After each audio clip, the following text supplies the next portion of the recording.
আমার পিছনে যে টাইটানিকটা দেখতে পাচ্ছেন ওইটা আমার দাদার।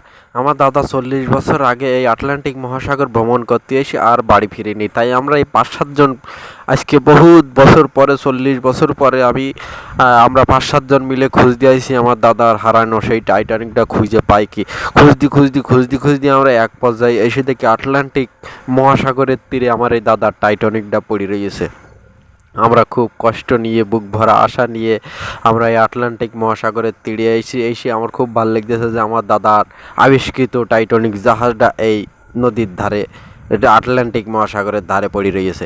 আমরা এই একটা টিম আইছি আমার দাদার জাহাজটা উদ্ধার করার জন্য। আমরা খুব একটা ভাবনা চিন্তায় আছি।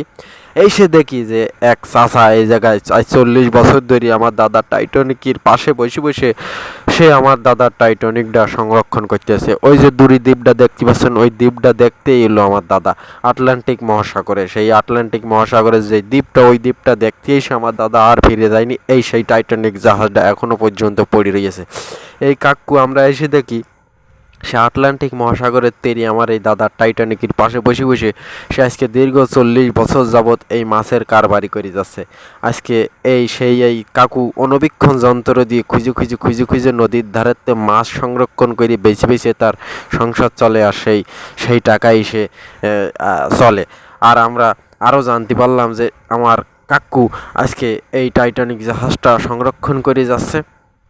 আমরা ইতিমধ্যে প্রশাসনের কাছে খবর দিছি যে তারা ডুবুরি নিয়ে চলে আসবে, যে টাইটানিক জাহাজের আরও যদি কোনো কিছু নদীতে পড়ে থাকে তাহলে তারা উদ্ধার করবে।